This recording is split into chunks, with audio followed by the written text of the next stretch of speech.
Começa mais uma edição do JR 15 Minutos, o podcast da Record que aprofunda as notícias que mais mexem com a nossa vida. A produção de cana-de-açúcar pode sofrer uma redução de 20% nos próximos 10 anos. Esse é um dos impactos possíveis das mudanças climáticas sobre a produção agrícola brasileira, segundo um estudo recente do Centro Nacional de Pesquisas em Energia e Materiais. Impactos que depois vão provocar problemas para o bolso e a alimentação dos brasileiros, com menos empregos e preços mais altos. Como os eventos climáticos extremos podem afetar diretamente a produção agrícola? O que deve ser feito para minimizar os efeitos das mudanças climáticas no campo? É possível tornar o setor agropecuário mais sustentável? O JR 15 Minutos de hoje discute esse cenário com Fábio Marim, professor do Departamento de Engenharia da Escola Superior de Agricultura Luiz de Queiroz, da Universidade de São Paulo. Seja bem-vindo, professor. Olá, Luiz. Eu é que agradeço pela oportunidade de estar conversando com vocês da Record e estamos à sua disposição. Prazer é todo nosso. Quem nos acompanha nesse episódio é Emerson Ramos, repórter do Jornal da Record. Emerson, como o Brasil, com todo o seu potencial agrícola, influencia a produção global de alimentos? Olá, Fara. Oi, professor Fábio. Fara, o Brasil é um dos maiores produtores de alimentos do mundo. Esse ano o país é o maior exportador mundial de carne bovina, carne de frango, açúcar, café, milho, suco de laranja e soja. E essa importância para o mundo se traduz aqui dentro em uma grande importância da economia agrícola. O agronegócio brasileiro foi responsável por quase um quarto do PIB do país. Professor Fábio, apesar de toda essa importância, a agropecuária também tem impactos negativos no meio ambiente? Impactos negativos? Qualquer atividade tem impactos no ambiente, né? A gente, para produzir qualquer coisa, para viver, a gente impacta o ambiente. Então, dizer que são impactos negativos, eu acho que é talvez um pouco forte, né? A gente sempre tem a noção de que a gente pode melhorar. Se a gente analisar a perspectiva da agricultura brasileira, nos últimos 50 anos, a gente vê um espetacular avanço em termos de sustentabilidade, de aumento da produtividade, de economia no uso de terras, por conta desse aumento na produtividade, no uso mais racional de insumos. Então, a gente tem um progresso bastante interessante, a gente é um dos setores, comparando com outros países do mundo, mais avançados em termos de produção. E com isso, obviamente, eu não quero dizer que a gente está pronto, né? Que a gente não tenha onde melhorar, tá? Mas é importante que a gente tenha essa noção de que é impossível se fazer uma atividade econômica com impacto zero, tá? A gente precisa causar algum impacto para poder viver e produzir. Mas a gente entendendo o meio ambiente, conhecendo quais são suas relações, a gente consegue minimizar e fazer a produção de uma forma sustentável, como a agricultura brasileira tem feito nas últimas décadas. Professor, o setor agrícola é bem sensível às mudanças climáticas porque precisa de boas condições ambientais para garantir uma produção saudável.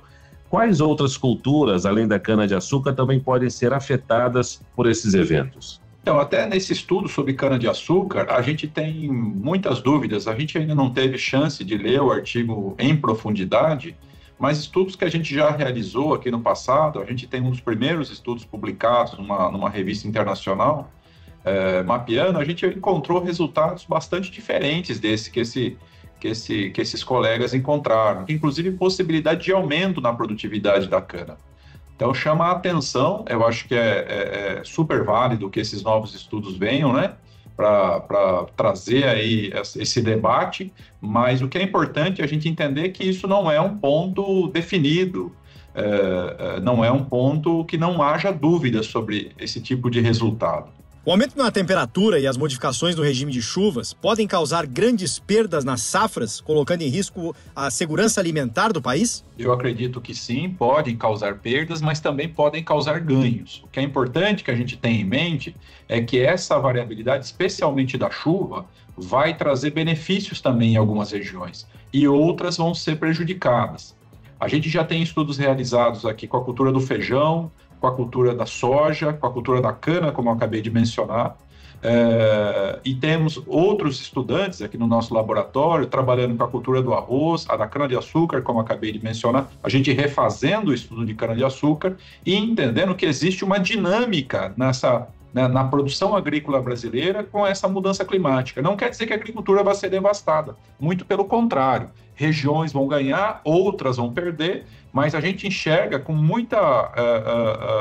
com evidências científicas de que a agricultura brasileira, se a gente for inteligente, se os nossos produtores estiverem corretamente informados sobre o processo que estamos vivendo de mudança climática, que está de fato acontecendo, é muito importante pontuar isso, porque existem pessoas dizendo que não existe mudança no clima, e o que a gente discorda de maneira veemente, a gente entende que existe essa mudança no clima, mas que essa mudança no clima, ela não é inteiramente ruim para a agricultura. Eu entendo ali o lado de quem coloca ali sobre o risco, né? De fato isso é um risco, seria melhor que a gente não tivesse a mudança no clima, mas já que estamos vivendo esse processo, a gente pode tentar se adaptar para manter o sistema agrícola brasileiro e do mundo tropical como um todo resiliente a esse processo. Professor, quais são as principais ações negativas que parte do setor agropecuário realiza em relação às mudanças climáticas? E esse cenário pode ser invertido, ou seja, é possível fazer uma agricultura, é possível operar o setor agropecuário sem trazer grandes ações negativas para o meio ambiente? Sem dúvida nenhuma é possível. Como eu já disse, o Brasil já é um grande contribuidor nesse cenário, o Brasil tem um papel muito relevante. Na década de 90, o Brasil já começou um processo no mundo tropical que se chama plantio direto na palha, que é uma técnica que foi desenvolvida ali no interior do Paraná, e que tomou praticamente toda a agricultura brasileira, em que a gente não revolve mais o solo, ok? E junto com como parte desse sistema, a gente tem a manutenção das chamadas plantas de cobertura, que mantém o solo coberto por uma camada de material vegetal durante todo o ano, ok? Esse sistema é altamente consumidor de carbono, então ele tira carbono do ar e injeta carbono no solo. E isso melhora o sistema produtivo sob vários aspectos.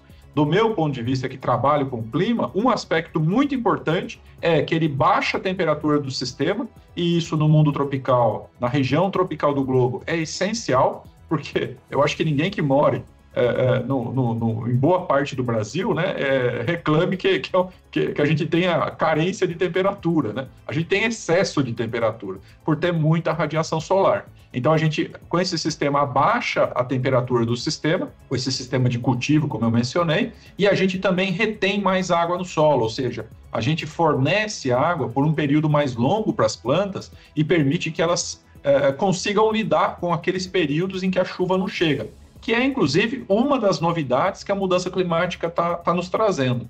O volume de chuva em boa parte da região produtora do Brasil vem aumentando com o tempo, por incrível que pareça, mas a distribuição dessa chuva não é tão interessante como era no passado, ou seja, a gente fica 10 ou 15 dias sem chuva e essa chuva vem de uma vez só em volumes muito grandes. E, às vezes, o solo não consegue absorver porque essa chuva cai de forma muito rápida. Então, se a gente tem palha sobre o solo, a gente consegue evitar a erosão, que é uma perda muito importante para os produtores, e aumentar a infiltração de água no solo. Então, você vê aí um ganho muito importante em termos de carbono, de redução da temperatura e de aumento na água armazenada que o sistema de plantio direto com culturas de cobertura permitem a gente fazer. Até recentemente, os agricultores confiavam apenas em técnicas de cultivo estabelecidas e amplamente estudadas, ajustadas aos padrões climáticos. Mas a crescente imprevisibilidade do clima tem mudado esses padrões e prejudicado as colheitas? Olha, eu discordo um pouco da sua visão, porque assim, o clima sempre foi complicado. Ele está mais complicado agora, mas ele nunca teve um padrão assim tão certinho como as pessoas dizem. Ah, na minha época era assim, na época do meu avô era assado. Quando a gente pega a série histórica, a gente percebe eventos extremos, que ocorriam, entendeu? Por exemplo, Piracicaba, em 1955, teve uma temperatura em agosto de menos 2,5 graus, 2,5 graus negativo, ok? Então, você olha assim, foi uma geada terrível aqui, né? Entendeu? Um efeito muito forte. Então, assim, não quer dizer que no passado não haviam problemas, que no passado não havia desafios, ok? Esses desafios, sob o ponto de vista climático, eles sempre existiram. E uma das razões, se me permite discorrer um pouquinho sobre isso, é porque o clima no agro é a coisa menos estudada. ok? É a parte mais atrasada. Eu me dedico há quase 30 anos a estudar o clima e o seu impacto na agricultura, especialmente brasileira, e a gente percebe que o nosso caminho ainda é muito grande para poder chegar lá. Agora, é verdade que a gente está vivendo um período novo. Então, a gente já tinha algo desconhecido e desafiador que está se tornando ainda mais desafiador. Nesse ano, o Rio Grande do Sul enfrentou uma série de eventos climáticos extremos, como as enchentes que nós vimos. Os prejuízos no campo causados pelas chuvas no estado ultrapassaram R$1 bilhão. Mas essas condições não só afetam a qualidade e a produtividade das safras, como também trazem desafios para a logística e o armazenamento. O senhor acredita que eventos como esse, como essa enchente, por exemplo, é um exemplo de como, vamos dizer assim, as coisas estão todas fora do lugar, muita coisa diferente acontecendo e, por conta disso, a produção é afetada também? Sim, sem dúvida. Mas esse evento a gente precisa analisar com calma. Por quê? Porque a gente tem notícias de que um evento similar a esse já aconteceu em 1941. Ok? Então, depois de 80 e poucos anos, se repetiu um evento extremo. Ok? E o que os cientistas do clima, e não são agrônomos como o meu caso, são pessoas especializadas apenas no clima e na circulação geral da atmosfera do globo terrestre, eles falam que eventos extremos como esse vão passar a acontecer com maior frequência. Mas veja bem, como eu estava dizendo, em 1941 já aconteceu um fenômeno desse no estado do Rio Grande do Sul, onde causou um alagamento terrível. A diferença, talvez, é que a gente tinha uma população muito menor.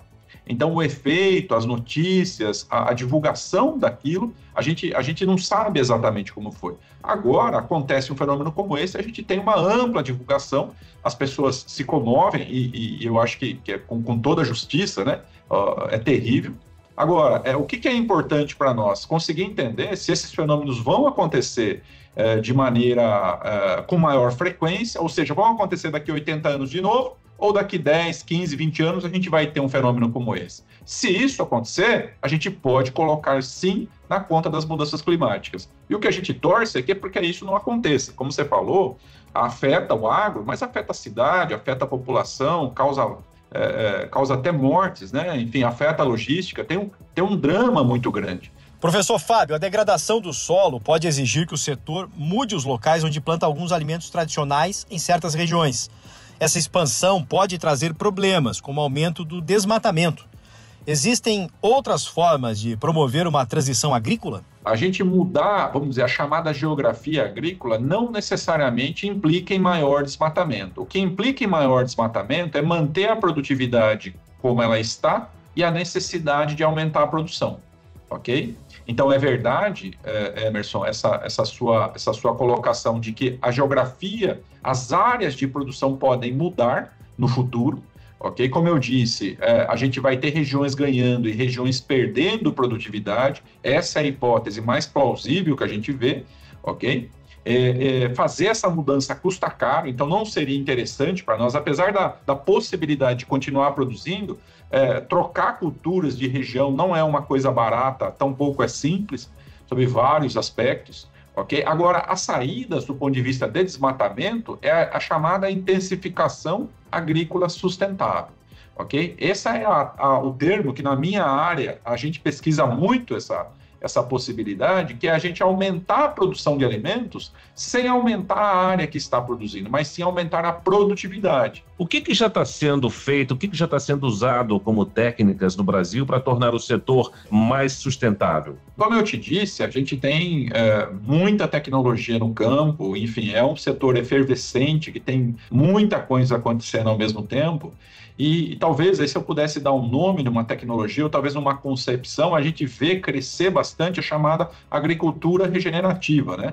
Que é aquela agricultura que eu mencionei que vem associada ao plantio direto, culturas de cobertura, manutenção do solo sempre coberto o ano todo, sistema radicular cada vez mais profundo, microbiologia do solo, enfim, essa abordagem de como encarar o sistema produtivo como um sistema e não apenas como uma cultura, é o que a gente entende que é o futuro aí para conseguir resolver o problema da mudança climática, resolver o problema da sustentabilidade e resolver o problema da intensificação. Como eu vinha falando ali na questão anterior, essa é a saída para a gente aumentar a produção brasileira, atender essa expectativa de demanda futura de alimentos, que o Brasil vai ser convidado a fornecer esse alimento para o mundo, né? Mantendo um nível de uma qualidade dessa produção com efeito mínimo, né? Com impacto mínimo no sistema ambiental. Muito bem, nós chegamos ao fim dessa edição do 15 Minutos. Eu agradeço a participação de Fábio Marim, professor do Departamento de Engenharia da Escola Superior de Agricultura Luiz de Queiroz, da Universidade de São Paulo. Muito obrigado, professor. Eu é que agradeço, sempre à disposição. Agradeço também a participação do Emerson Ramos, repórter do Jornal da Record. Obrigado, Emerson. Obrigado, Fara, e agradeço também ao professor pela entrevista. Até a próxima. Esse podcast contou com a produção de David Bezerra e dos estagiários Fernando Russo, Isabela Santos e Yasmin Logrado. Sonoplastia de Diego Marcondes. Coordenação de conteúdo, Edivaldo Nunes e Deni Almeida. Direção editorial, Tiago Contreira. Vice-presidente de jornalismo, Antônio Guerreiro. Você pode acompanhar o JR 15 Minutos no portal r7.com, nas redes sociais do Jornal da Record e nas principais plataformas de streaming. Te aguardamos no próximo episódio. Até lá.